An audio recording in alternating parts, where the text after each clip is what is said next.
में एक आपत्तिजनक घटना घटी है और दो महिलाओं के नंगन अवस्था में पूरा इलाके में घुमाया गया है और इसका वीडियो पूरा सोशल मीडिया पे बहुत तेज़ी से वायरल हो रहा है। और इसी को लेकर अभी हमारे साथ झारखंड के चतरा जिला के कांग्रेस जिला उपाध्यक्ष मोतीलाल पासवान जुड़े हुए हैं। तो बहुत बहुत स्वागत है आपको हमारे चैनल में। नमस्कार। जैसा कि अभी मणिपुर में इस तरह का जो आपत्तिजनक घटना घटी है, क्या कुछ कहेंगे आप इस पर?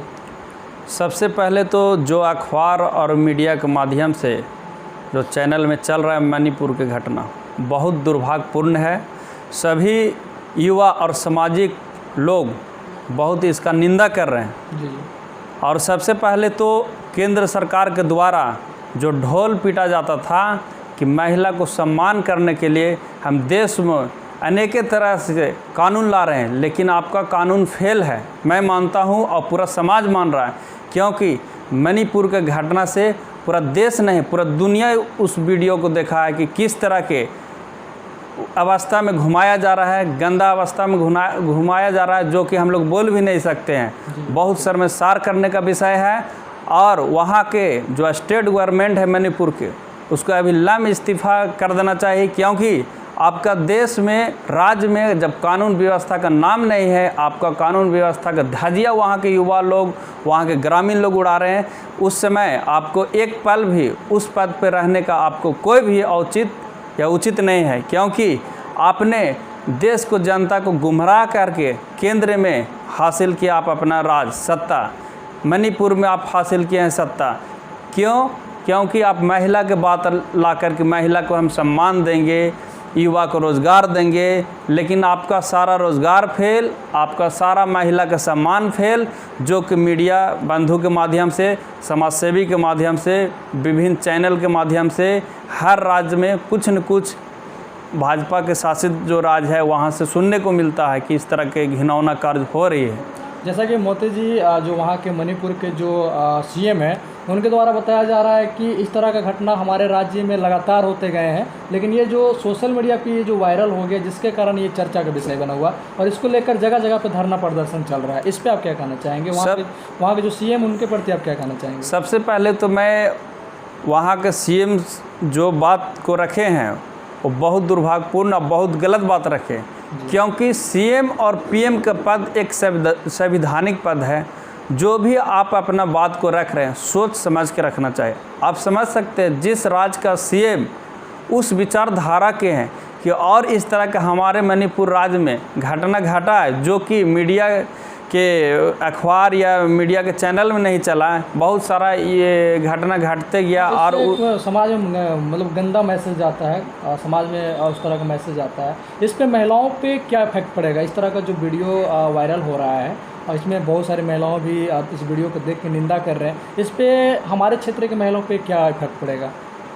हमारा मानना है कि हमारा क्षेत्र ही नहीं पूरा भारत देश में एक लोकतांत्रिक तरीक़ा से बहुत ही सदियों से चलते हुए आ रहे हैं। आपस में हिंदू, मुस्लिम, सिख, ईसाई सब एक ही हम लोग साथ में रहने वाला है और सबका विचारधारा मिलते जुलते रहता है। लेकिन हम लोग न महिला पुरुष से लजाते हैं, न महिला पुरुष, मैंने आपस में सब समान दृष्टिकोण से हम लोग रहते हैं। एक दूसरे को प्रेम भाव मोहब्बत के ख्याल से हम लोग देखते हैं, नहीं कि कोई भी एक दूसरे के कटाक्ष, कोई भी एक दूसरे को प्रताड़ित करने के दृष्टिकोण से हम लोग नहीं चाहते। इसलिए कि हमारा समाज, हमारा पूर्वज एक अच्छा मैसेज दिया है। हमारा समाज जो हमारे पुरखों लोग हैं, हमारा नारी को सम्मान करने के दृष्टिकोण से सिखाएं, नहीं कि उसको बेइज्जत करने का हम लोग के इलाका या हमारा समाज या हमारा भारत संस्कृति कहते हैं। जिस तरह के मणिपुर में इस तरह के घटना घटते गया है, जो कि बहुत ही भारत में हर जिला, प्रखंड, पंचायत, गांव स्तर पे इसका बुरा असर पड़ा है, जो कि आपको भारत सरकार को अविलंब इस पे कार्रवाई करते हुए माननीय महामहिम राष्ट्रपति महोदय से मैं आग्रह करेंगे, हम अपना चैनल के माध्यम से, कि उसको संज्ञान में लेते हुए इस पे दोषी को जो भी हो उसको कार्रवाई करके सलाखे के पीछे भेजे, उनको फांसी के सज़ा हो। जो कि यहाँ के दूसरा जो गंदा विचार के लोग हैं वो एक बार नहीं 100 बार सोचे इस तरह के घटना करने में, जी जी, जैसा कि महाभारत और रामायण में भी हमें नारियों का सम्मान सिखाया गया है और शास्त्रों में भी लिखा हुआ है कि नारियों का सम्मान करना चाहिए, लेकिन मणिपुर का जो इस प्रकार का जो घटना हुआ है सभी को दिल को दहला दिया है। अभी तक सरकार के द्वारा और शासन प्रशासन के द्वारा क्या कुछ कदम उठाना चाहिए जो अभी तक नहीं उठाया गया है, इस पर आप क्या कुछ कहेंगे? देखिए, क्योंकि उसमें आरोपियों का पहचान भी कर लिया गया है, चिन्हित भी कर लिया गया है। सबसे पहले अनुज जी, मैं तो बताना चाहता हूँ कि केंद्र सरकार जहाँ पे राज्य गवर्नमेंट उसकी नहीं रहती भाजपा सरकार के, तो वहाँ तो बोल देते कि हमने आदेश दे दिया राज्य सरकार को, तो ये तो राज्य सरकार के करना चाहिए। लेकिन मैं ये गलत बात मानता हूँ, क्योंकि केंद्र सरकार एक लोकतंत्र के बहुत बड़ा स्तंभ होता है, बहुत बड़ा सरकार माना जाता है। आज से नहीं, सदियों से, और लोकतंत्र में उसका एक बहुत बड़ा अधिकार क्षेत्र है।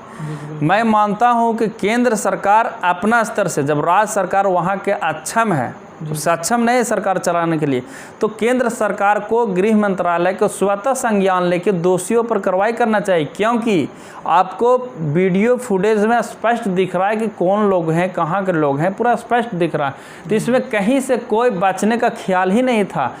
आपका सरकार वहाँ राज्य में भी है, केंद्र में भी, तो आप क्या अभी तक कार्रवाई नहीं करके दोषी को क्या बचाना चाहते हैं? यही आपका 9 साल बीत गया, आप घर घर गांव-गांव मना रहे हैं कि हम बहुत महिला को सम्मान किए, बहुत किसान को सम्मान किए, बहुत युवा को सम्मान किए, मैं देश को जोड़ने का काम कर रहा हूं। लेकिन मैं नहीं मान रहा हूं, समाज को तोड़ने का काम कर रहा है यहाँ के भारतीय जनता पार्टी की सरकार, हमारे मोदी जी के सरकार। समाज को तोड़ने का, महिला को तोड़ने का, युवा को तोड़ने का, देश को तोड़ने का सारा तरीका से तोड़ के ये देश को बर्बाद की ओर ले जा रहा है, जो कि पूरा विश्व देख रहा है। और ये चले हैं विश्व गुरु बनने। लेकिन मेरा मानना है कि जब भाजपा सरकार रहेगा तब विश्व गुरु नहीं, विश्व के सबसे बुरा पटल पे भारत देश को ले जाने का काम कर रहा है। आप आए दिन देखते रहते होंगे अखबार या मीडिया के माध्यम से भी कि कितना हमारे भारत सरकार में विभिन्न राज्यों में युवा लोग बेरोजगारी के हालात में आत्मदाह कर रहे हैं। बिल्कुल बिल्कुल, सारा चीज़ बहुत योजना हमारा नष्ट कर दिया है, बहुत निजीकरण रेलवे बेच दिया, हमारा सारा युवा लोग के रोजगार का साधन था उस सारा चीज़ को इन्होंने ख़त्म करने का उतारू है। हमारा संविधान खतरा में है। तो मैं निवेदन करता हूँ महामहिम राष्ट्रपति महोदय द्रौपदी मैडम जी से कि इस सरकार को एक भी पल मणिपुर में रहने का कोई औचित्य नहीं है। मणिपुर सरकार को बर्खास्त करके वहाँ राष्ट्रपति शासन लगा के वहाँ केंद्रीय बल के द्वारा स्पष्ट रूप से जो भी सही हैं, जो दोषी उसमें दिख रहे हैं कि सही में वो गलत काम किए हैं युवती लोग के साथ, उसका साथ उसी सलूक में काम होना चाहिए, जो कि भविष्य में किसी युवक इस तरह के कार्य करने में 100 बार सोचे। और लोकतंत्र में, अब भारत में सभी लोगों को जब आज़ादी है तब महिला हो या पुरुष, बेहिचक रात हो या दिन, सभी लोग अपना रोड में घूमे। कोई भी तरह के कोई आज़ादी का सब आदमी अभी मांग कर रहे हैं, सभी आदमी ये गुहार लगा रहे हैं हमारे केंद्र सरकार और महामहिम राष्ट्रपति महोदय से। बिल्कुल। तो अभी जैसा कि मणिपुर को घटना को लेकर अभी हमारे साथ जुड़े हुए थे युवा जिला कांग्रेस अध्यक्ष मोतीलाल पासवान, बहुत बहुत आपका स्वागत है, धन्यवाद है। और इसी के साथ बने रहे हमारे साथ, हेडलाइन झारखंड देखते रहे। धन्यवाद।